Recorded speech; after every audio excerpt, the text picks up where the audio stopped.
and tell them, God, good to see you in the house of the Lord. Brothers or sisters, no? Amen. Isa pa nga. Para hindi tayo nagkakasundo-sundo. Amen.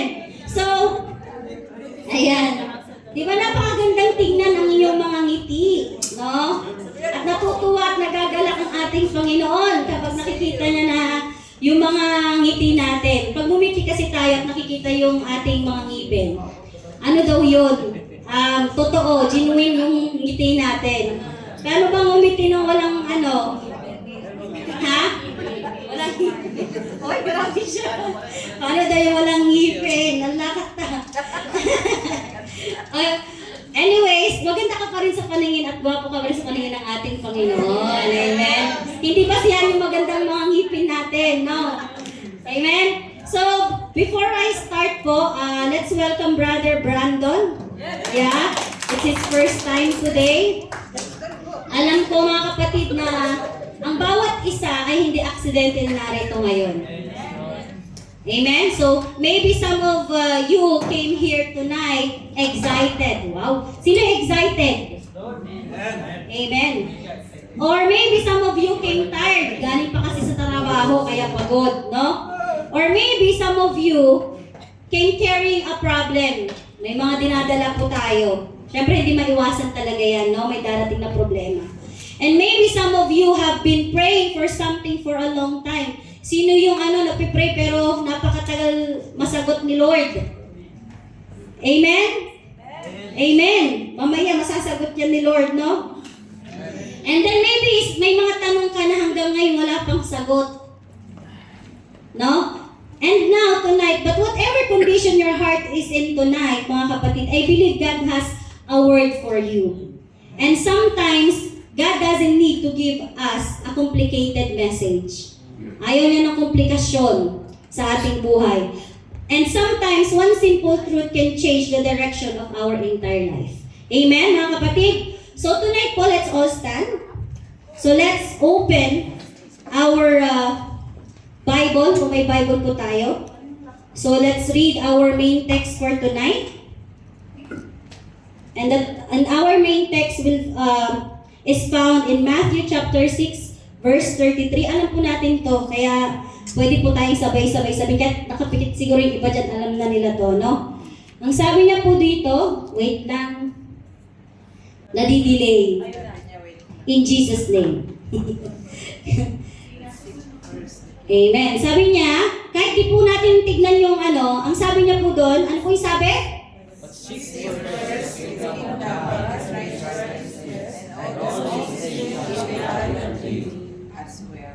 Amen. So this is the word of the Lord. Hallelujah. So let's close our eyes once again and let us pray.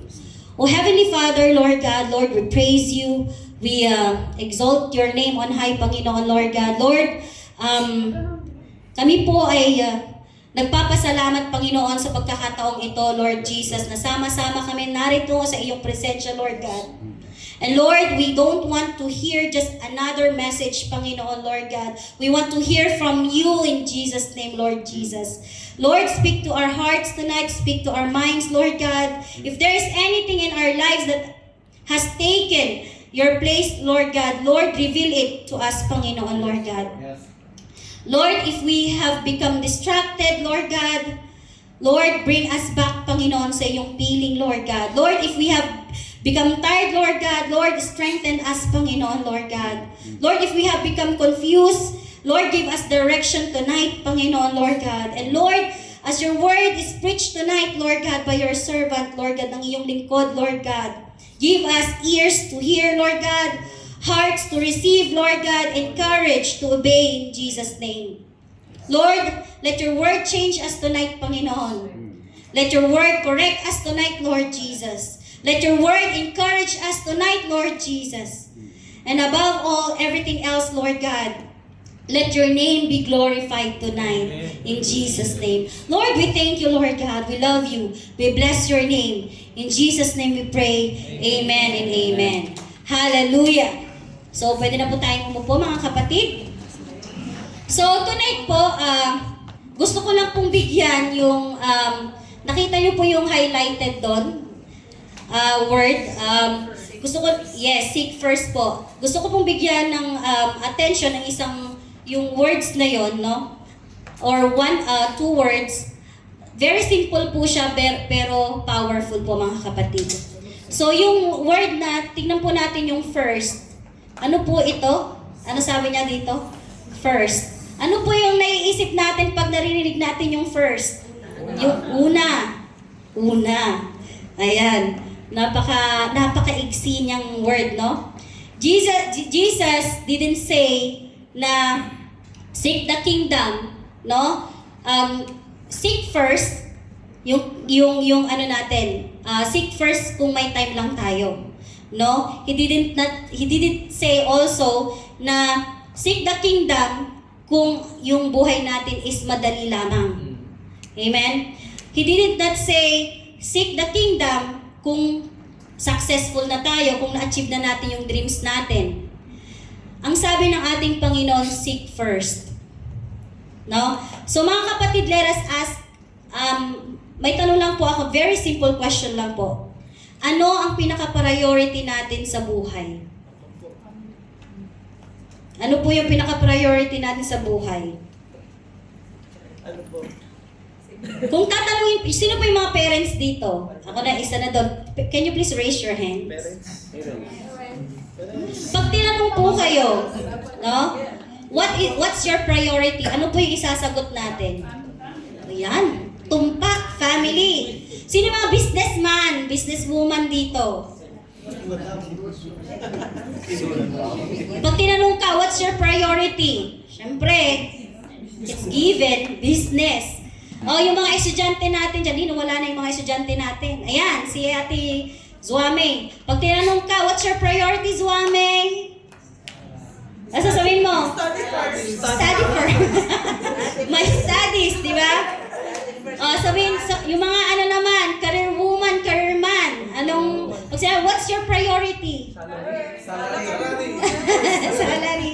Or yung career natin, no? And there is nothing wrong with those things, mga kapatid. Walang masama sa mga bagay na ito, no?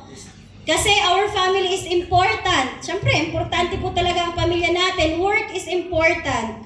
Education is important. Future is important. Dreams are important.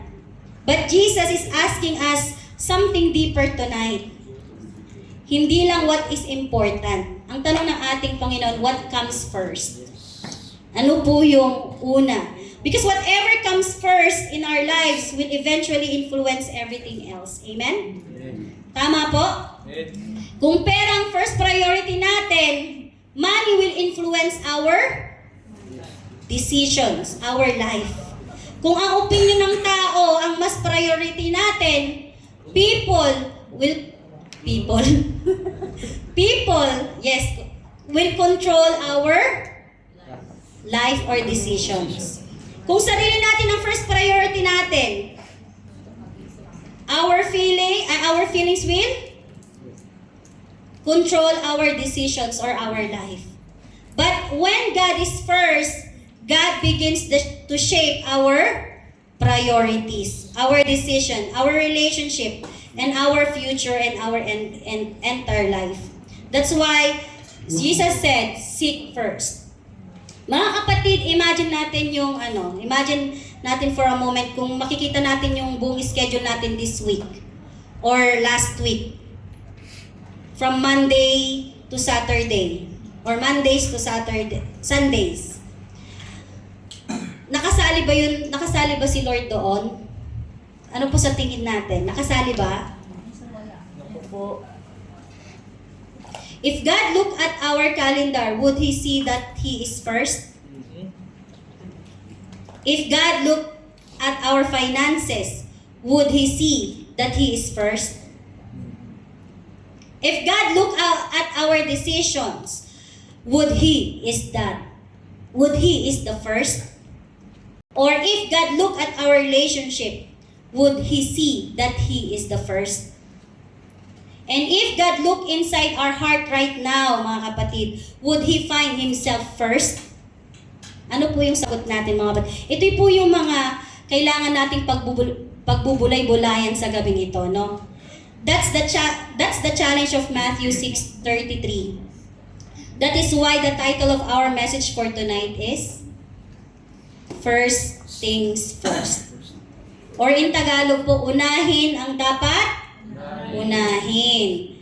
And we're going to talk about 3 things po sa gabing ito. What are these 3 things na dapat nating unahin? Una po, our priority. We need to prioritize God. Ano?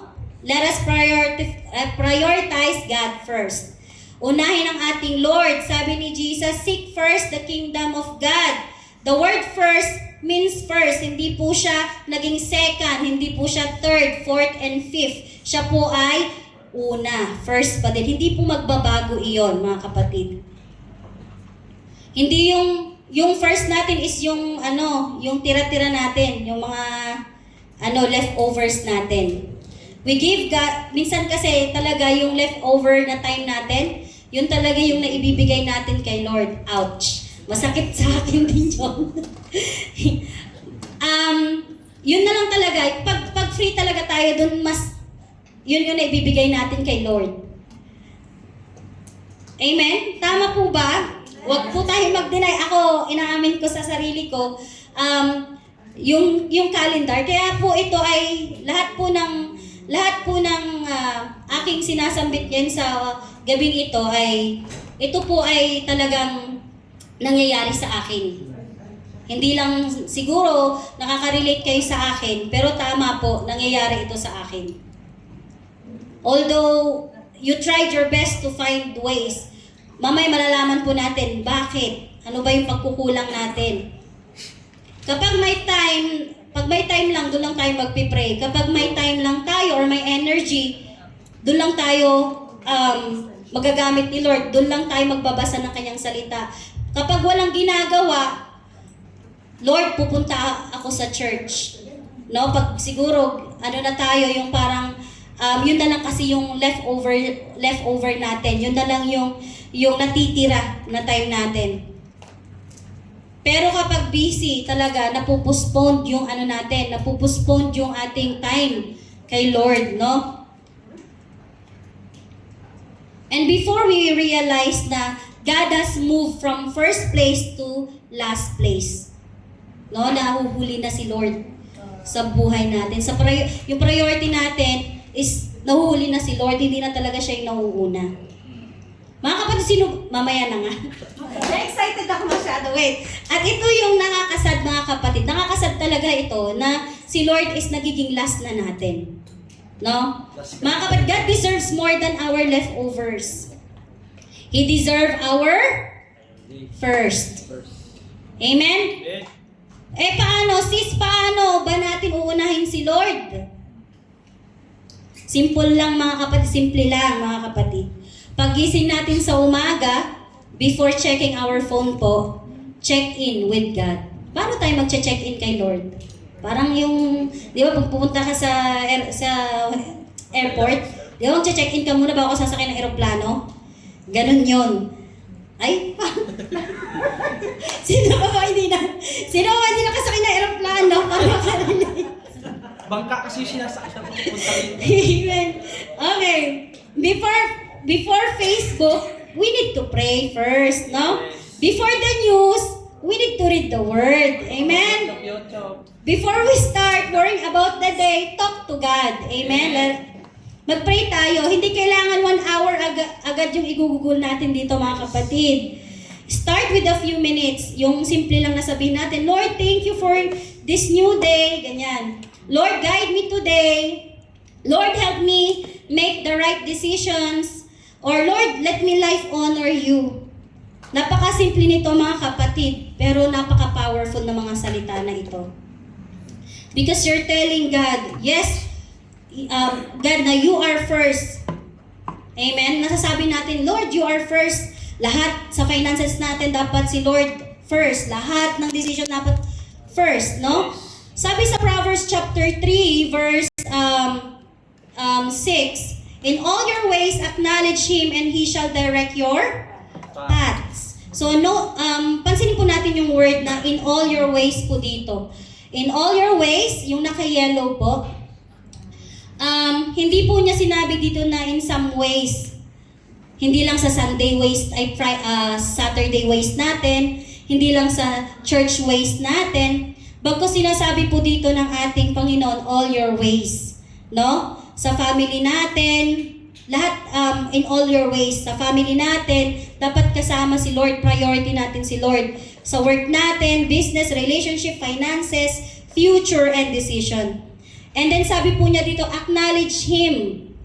We must acknowledge God all the time. Amen? And when we put God first, He direct our paths. Amen? So imagine po yung magandang bahay, mga kapatid. Yung magandang bahay may magandang design. Wow, 'di ba? Sino pa yung gusto magkabahay dito ng maganda? Amen. Perahin na lang. So 'di ba may magandang bahay? 'Di ba pag maganda yung design? Tapos may magandang pintura.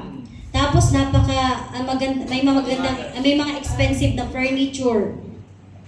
Complete yung appliances. 'Di ba mapapasa na all ka na lang, no? Si Mayor pa rin. Pero may problema. Kahit napakaganda ng bahay na 'yon, may ma-encounter ka pa ring problema. Ano po kaya yung problema na 'yon?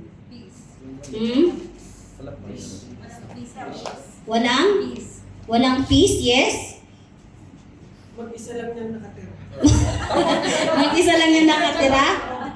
Yes, malaki ang bahay mo, mag-isa ka namang nakatira. Napakaganda ng bahay mo, mag-isa ka namang nakatira. Wala kang friends. Wala kang peace, wala kang friends. Ano pa?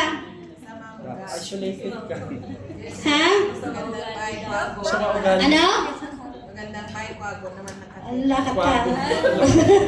Maganda yung bahay. Sabi nila yung bahay. Ano rin, yung bahay namin, kahit maliit lamang, pero, malinis ito. Tapos, basta tao yung nakatira, whatever it looks like, no? Maganda na yung bahay mo. Kaya po nagkakaroon ng problema ang malaking bahay or magandang bahay kasi po mahina yung foundation. Di ba? Mahina po yung foundation. At kapag dumating ang malakas na ulan, bagyo or lindol, malalaman mong hindi matibay yung bahay. Ganun din po mga kapatid yung buhay natin. Alam ko, naririnig natin lagi ito, pero this is a great reminder for us. Minsan, maganda yung exterior natin, no? Ganun yung buhay din po natin, maganda yung exterior natin. Maayos ang trabaho natin. Maayos ang pamilya natin. Maayos ang image natin. Pero ang tanong, how strong is your foundation? Because storm don't test the appearance, church. Storm test the foundation. Ano ba talaga ang foundation natin? Kumusta yung foundation natin bilang isang Kristiyano? And Jesus said in Matthew 7 that the wise person builds his house upon the rock. And that rock is Christ. Amen? Kinanta po natin kanina yon yung Jesus Christ, yung oh Christ. Diba, oh Christ, you are my... Siya talaga lahat, no? Napakabuti ng ating Panginoon. And He is powerful God. Mga kapatid, kapag si Lord ang foundation natin, alam niyo po ba? Hindi ibig sabihin wala ng bagyo. There will be storm, there will be disappointments, but when everything else shakes po, you still have something that cannot be shaken. Sino po ito? Hala, hindi sila nakikinig. Pag nagsishake na lahat, sino hindi na-shaken? Na shaken. Di ba kinanta natin kanina yon? You will not be moved. Sino yan? Si God. Bigyan nga po natin ng palakpak ang ating Panginoon. Because we have unshakable God. Amen? When God is first, everything else finds its proper place. Sabihin nga natin mga kapatid, when God is first, everything else finds its proper place. So we need to remember this things. Sabi niya, put God first, not last. Your priorities reveal what is important to your heart. When God is first, everything else find its proper place. Hallelujah. Amen. Kaya po, so that the first question is God is really our priority? Putting God first is not only about what gets our time. Hindi lang po yung oras natin ang pwede natin i-google sa ating Panginoon. There will be moments when we have to choose, no? And that there where our faith becomes practical because every day we make our decisions. Kaya ang second point po natin, ang dapat po nating unahin ay our decision. We need to choose God first. Amen? Nung una po is our priority. Put God first. And now, the second one po na dapat nating unahin is our decision, that we need to choose God first. Mga kapatid, sa araw-araw may decision tayo, malaki man o malaki yan. We have small decisions, we have big decisions. And then, where will I go? What will I do? Ito ba yung mga tinatanong natin sa sarili natin? Where will I go? What will I do? Who will I listen to? What relationship will I continue? What opportunity will I accept? What opportunity will I reject? And sometimes, mga kapatid, the hardest decision is between what I want and what God wants. Amen? Minsan gusto natin, Lord, bless my plan. But sometimes the better, bless my plan, pero ang better prayer natin doon kay Lord is, Lord, lead my plan. Alam ko na naman, naririnig na naman natin to, paulit-ulit, minsan talaga pa Juliet na lang tayo sa na naririnig ang mga bagay na to. Pero hindi nagsasawa yung ating Panginoon na nagre-remind sa atin. Parang yung nanay, yung salita ng salita, ano na yan? Gargar ng gargar. Diba? Pero alam nyo ba, pag lagi naggagargar yung ating, or salita ng salita na ninermo ng ating mga nanay or tatay, ay ano po yan? Mahal po tayo. Ibig lang sabihin niyan ay mahal tayo. Gusto nila tayo mahubog. Ganon din po ang ating Lord. Paulit-ulit. Paulit-ulit ko na narinig yung yung verse na yan pero hindi naman natin ginagawa, na-apply. Kaya paulit-ulit din si Lord. Diba? So, anyways, ayan. Minsan gusto natin, Lord, bless our plan, pero ang gusto ni Lord, gusto niyang sabihin natin, Lord, lead my plan. Because what if the thing we are asking God to bless is the very thing God is asking us to surrender? Amen? Mga kapatid, we can say God is first, but our decision reveals whether it is true because your priority will eventually affect our choices. Amen? So if God is first, we will ask, Lord, what do you want? Hindi mo sasabihin na, Lord, what do I want? Sabihin mo, Lord, what do you want sa aking buhay? Anong gusto mong mangyari sa aking buhay?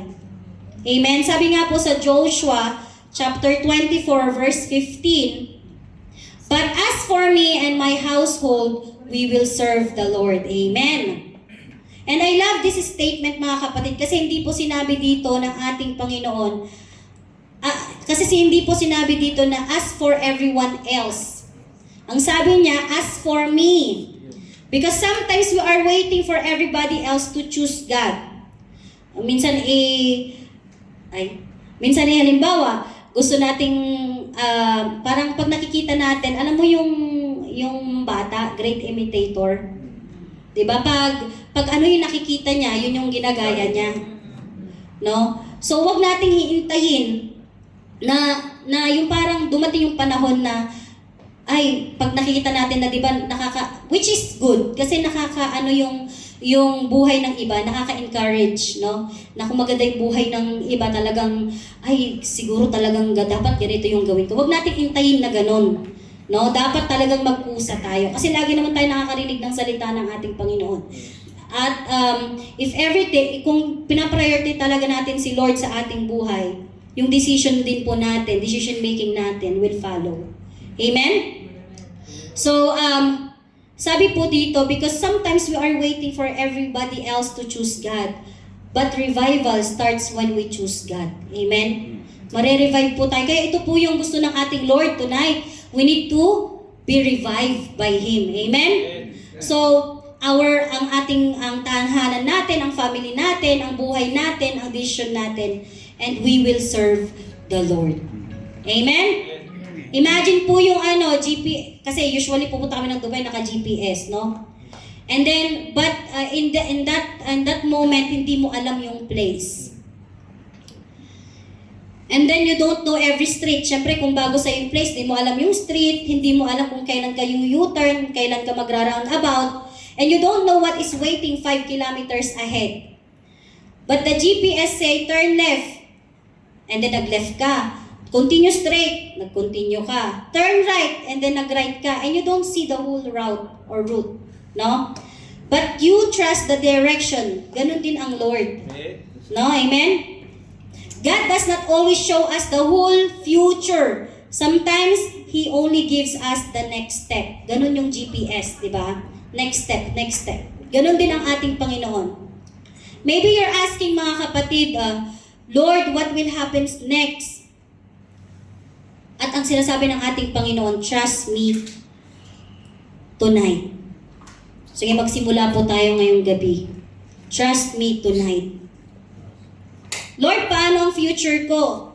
Sasabihin ng Lord sa atin, take the next step. Lord, kailan darating ang breakthrough? Sabi niya, trusting my timing.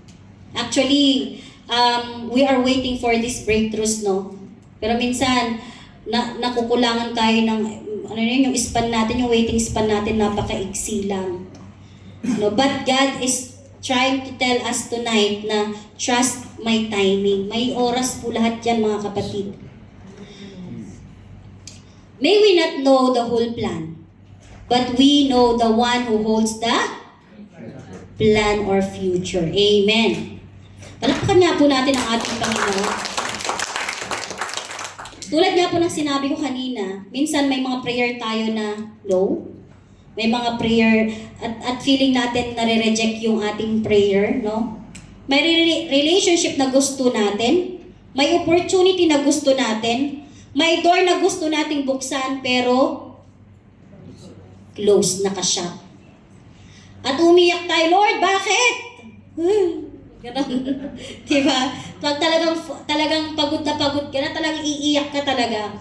Maybe because God sees what we cannot see. Maybe because God sees what we cannot see. Probably God knows what we don't know. And siguro God, and most of the time, God, kaya hindi binibigay ni Lord yun is for your protection, kapatid. Para sa ating protection. Amen? Kaya sinasabi ni Lord, sabur, wait. Diba? Sabur. Sabur, habibti. Diba? Habibi. Diba? At ang waiting season talaga, mga kapatid, ay mahirap. Mahirap talaga. Sabi nga nila, pag walang tiyaga, walang nilaga. Ayan. Amen.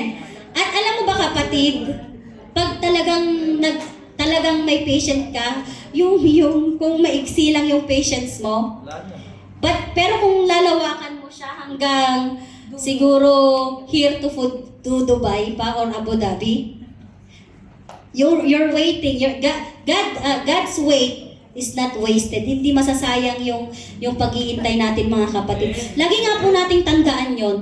At minsan, pwede bang mag-remindan tayo? Kasi minsan, nakakalimutan natin yan talaga. Marami tayong nakakalimutan. Kahit lagi tayong na-attend, kahit lagi tayong nakakarinig ng salita ng Lord, ang dami talaga nating nakakalimutan. And waiting is yung pag-wait po natin ay hindi masasayang. God prepare us while you're waiting. God can develop us our character while we're waiting. And then God can strengthen our faith while we're waiting. God can prepare the blessing while we prepare us for the blessing. Amen? So don't waste our waiting season. Mga kapatid, trust God. Magtiwala lang tayo kay Lord. Lagi tayo nag-worship kay Lord, pero talaga yung problema natin, yung patience natin, napakaigsi.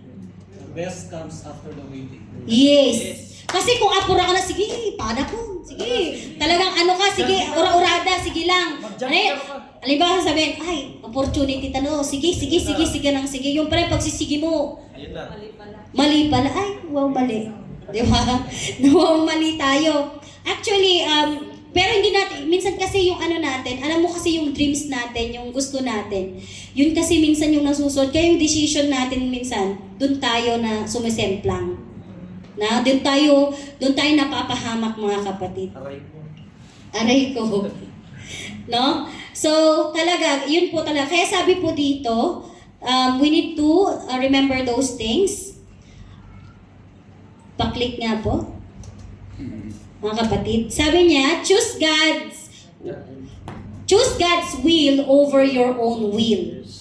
A right decision is not always an easy decision.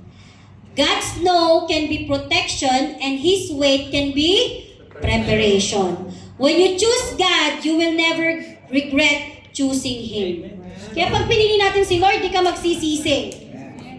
Kaya nga, laging dapat talaga piliin natin ang Panginoon over anything else, no? Piliin natin ang ating Panginoon sa lahat ng oras. Amen? So far po, we tackled the two things na dapat nating unahin. Una, yung priority natin, which is we put God first. Pangalawa, our decision na we must choose God first. But why we need to, but when we go deeper po sa question na ito, sasabihin natin, bakit sis? Ba't kailangan natin gawin ito? Why should God be first in my life? Why should we choose or I choose God? Why first? Why should we obey Him? Sabi ng ating Lord is simply because nawala tuloy ako. And the answer of these questions, mga kapatid, not because we want blessing, no? The answer is simply because we're afraid. Takot tayo na unahin hindi ko alam kung nafe-feel niyo yung pinsan kasi dahil sa dami na nang nangyayari sa buhay natin, natatakot na tayo mawalan. Halimbawa, example lang ako, di ba may BS, no? Tapos may part-time. Ako to Tapos natatakot ako na baka ganito, baka ganito. Yung mga baka-baka natin, no? Baka pwedeng matanggal tayo sa trabaho kung inuna natin to.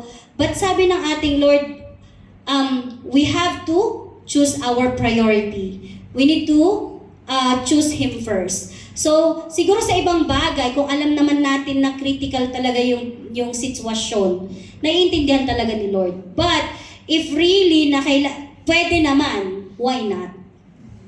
If you can find time na baguhin mo yung decision mo or yung priority mo is para kay Lord, is pwede namang gawin. Di po ba mga kapatid? Tama? Yes. Hindi ko, kasi talagang bugbog na rin ako dito eh. The deepest reason is when we put God first in our lives, when we choose God first, the deepest reason is we love God. Amen? And that is our third point, no? We love God. So mga kapatid, we must love God first. Amen? Mga kapatid, Christian life is not just about rules. Hindi lang do this and do that. No? Hindi lang sa attendance natin, hindi lang ministry natin, hindi lang church activity, no?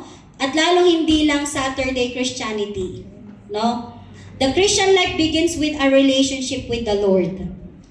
And every healthy relationship is built on love. Diba pag healthy ang relationship is my love, no? Mahal natin ang Diyos because He is first love us. Hallelujah. Sabi ni Jesus sa Matthew chapter 22 verse 37, love the Lord your God with all your heart and with all your soul and with all your mind. Amen? So, bigyan natin diin ang word na all. Tingnan po natin, naka-green po lahat ng all natin. Hindi lamang sabi niya half, 1/4, 3/4. Hindi niya sinabi na, ang gusto ni Lord is one whole. No? Buo. Hindi lang yung sinasabi ko kanina na leftover time. Hindi lang yun. Hindi mga tira-tira nating Hindi kapag convenient lang tayo. No? Sabi ni Lord, all your heart, all your soul, all your mind, buong puso, buong buhay, buong pagkatao natin ang gusto ng ating Lord. Kapag mahal po natin ang isang tao, sino po yung may partners? Yan. Sino yung mga partners tonight? Di ba nagkakaroon tayo ng mahal sa buhay? Kasi mahal natin yung mahal natin sa buhay, pamilya natin, yung girlfriend natin, boyfriend natin, asawa natin, ang bawat isa kasi sa pagmamahal. Di ba? Kapag mahal po natin ang isang tao, we want to spend time with them. Di ba? Gusto natin yung, pwede nga lang, hindi na kayo magkahiwa-hiwalay. No? Hindi natin kailangan ng reminder every 5 minutes na, uy, mahalin mo siya. Uy, mahalin mo siya. Di ba? Hindi natin kailangan pilitin ang sarili natin.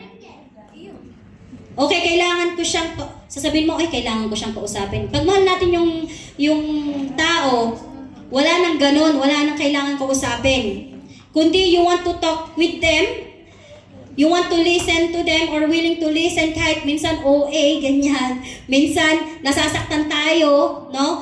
Natutulilingling tayo kasi paulit-ulit na lang yung kwento, no, ng ating mahal, no? And you want to spend time kahit mas gusto mong magpahinga. Pag mahal mo yung tao, gusto mong maglaan ng oras. Kahit gusto mong matulog, kahit pagod ka, talang paglalaanan mo ng oras.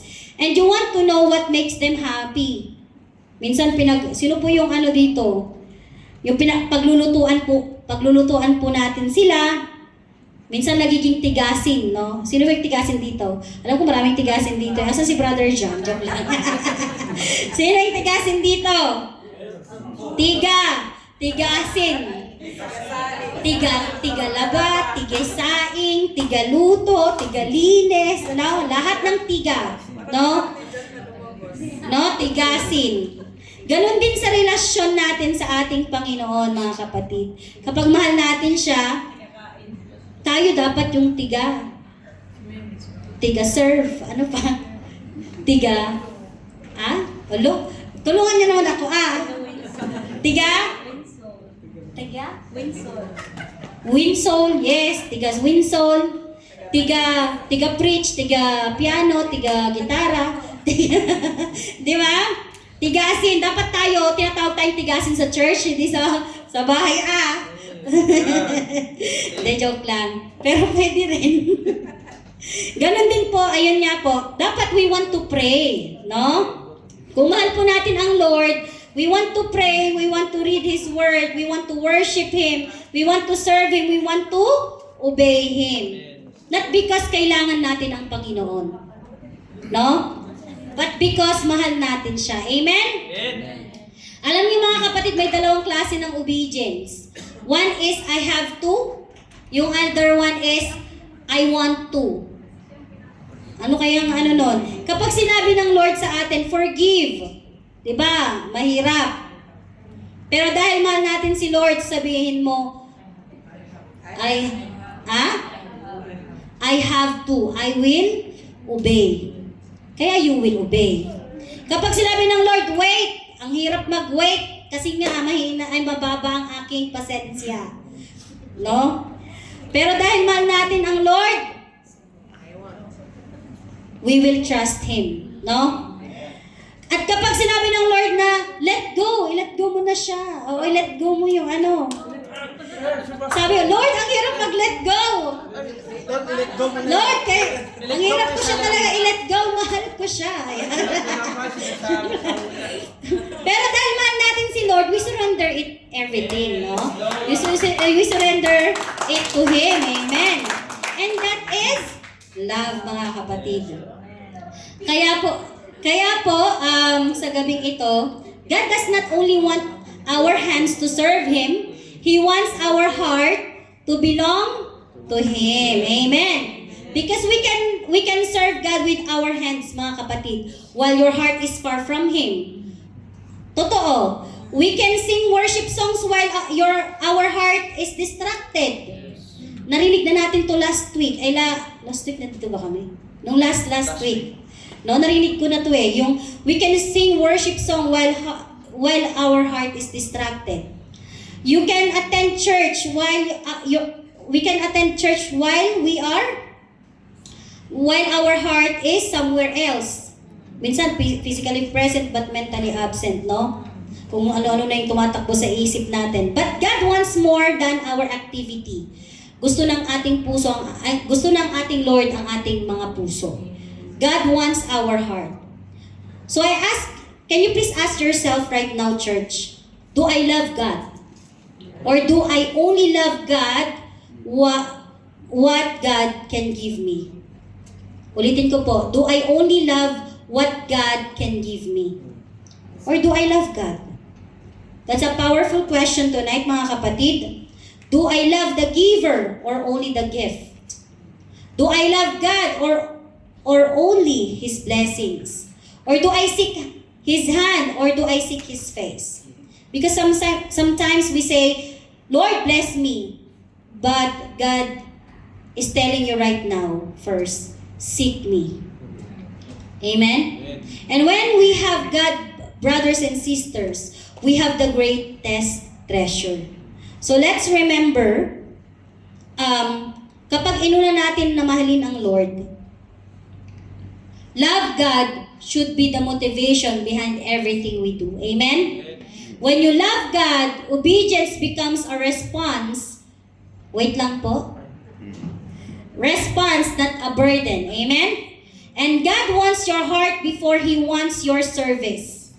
And when God has your heart, He will have your life. Amen. Bigyan po natin ng palakpak ang ating Panginoon. Hallelujah, mga kapatid.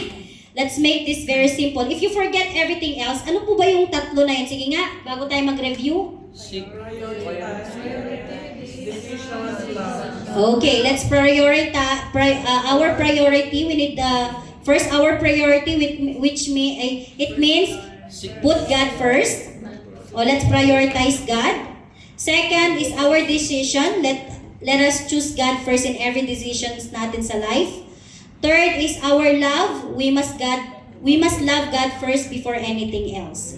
Amen. Priority, decision, and love. And all these three are connected by one word. Ano yung one word?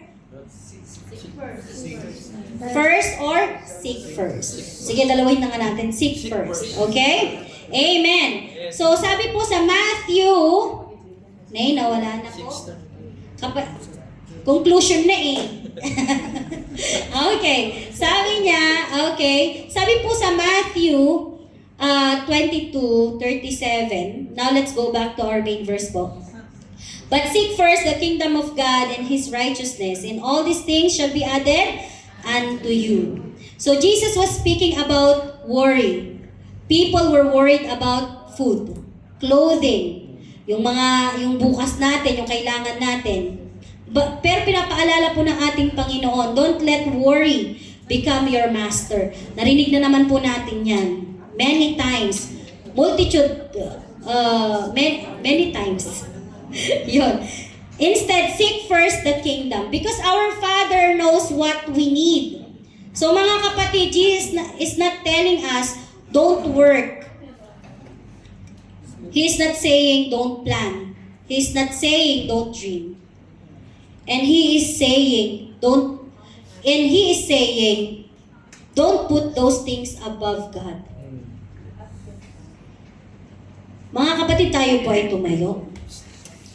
Ang sabi po ng ating Panginoon, when you work hard, put me first. When you dream big, put Him first. When you build your family, put me first. Make plans, put me first.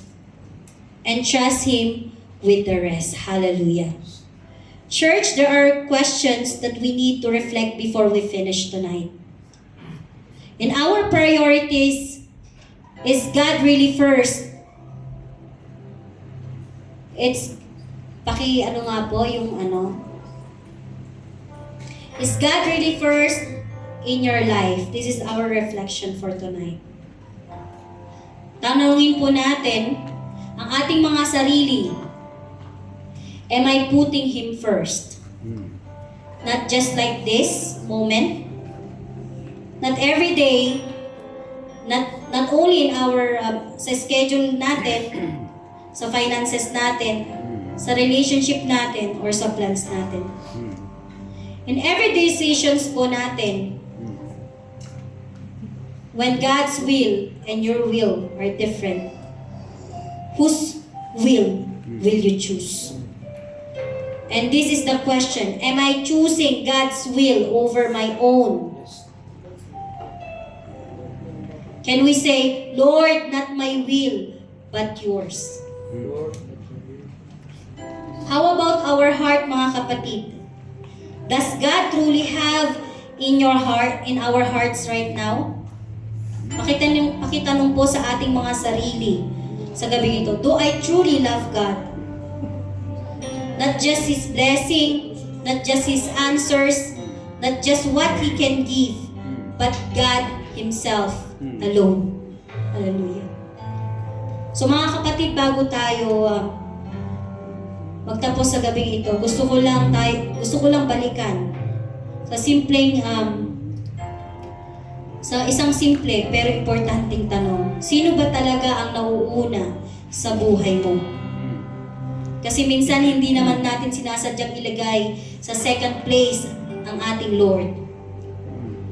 Nagiging busy lang tayo, maraming ginagawa, maraming iniisip, maraming responsibilities, hanggang sa hindi na natin namamalayan.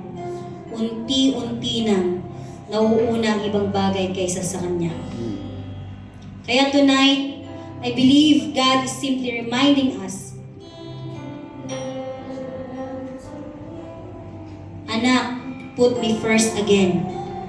Bago ang blessing, ako muna please. Bago ang answer, ako muna. Bago ang relationship, ako muna. Bago ang career, ako muna. At bago ang mga pangarap mo, ako muna.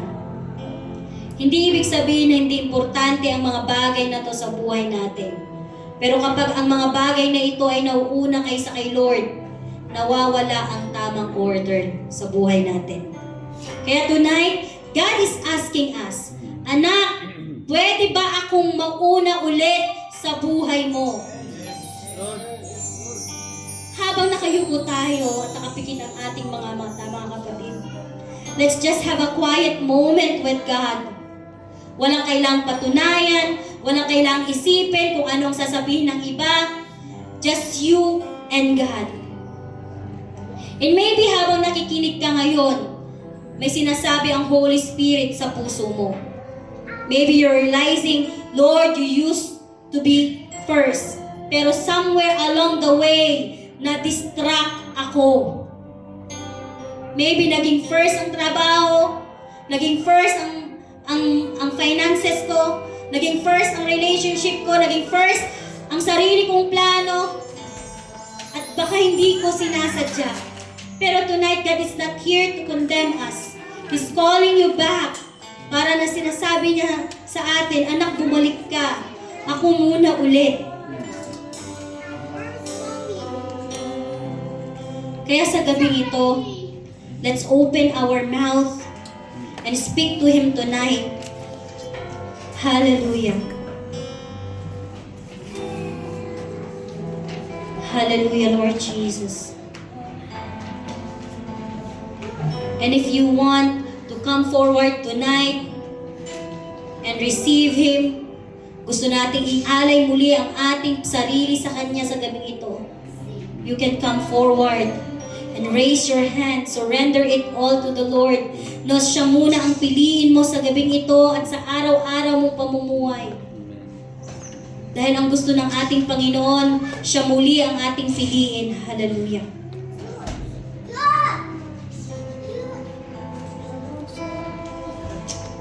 Hallelujah, Jesus.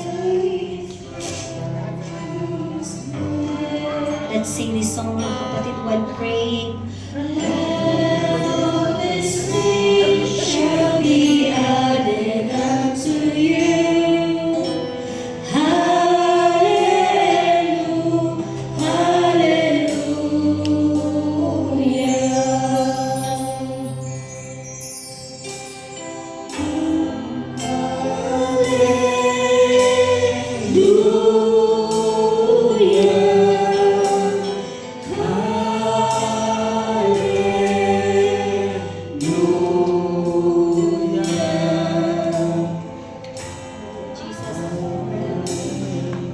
Lord, maybe, mga kapatid, God is asking us to surrender something tonight.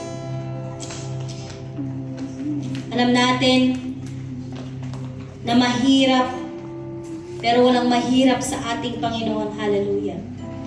And God wants us to be His first tonight. Hallelujah.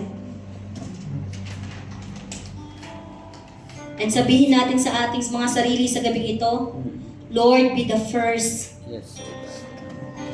Lord, be the first in everything, in every aspect of my life. Hallelujah, Jesus.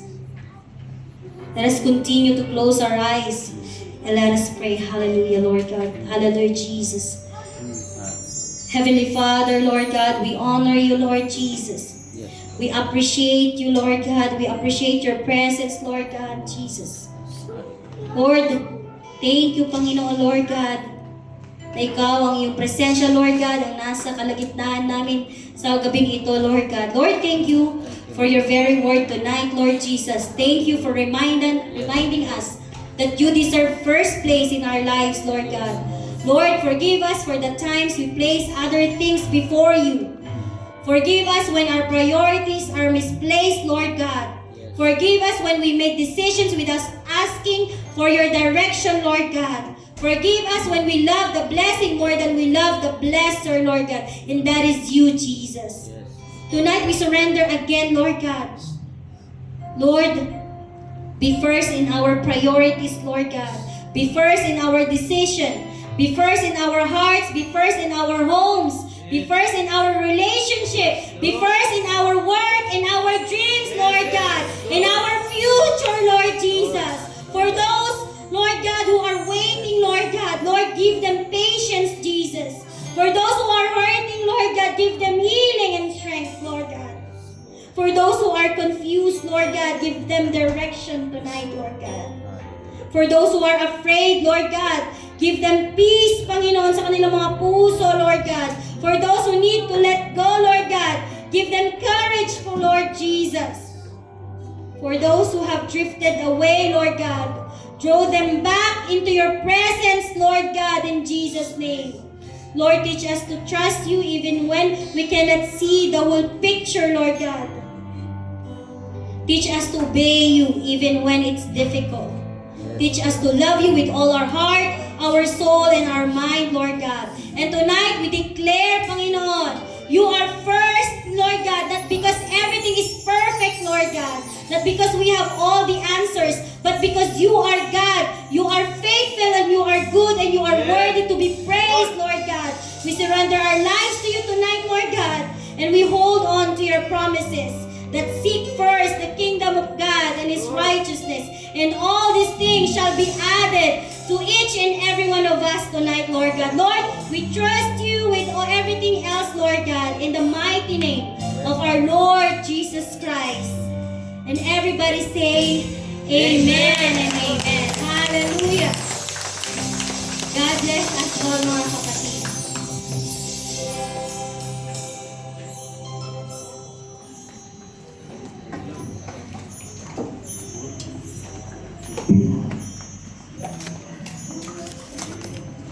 Sis Aiza sa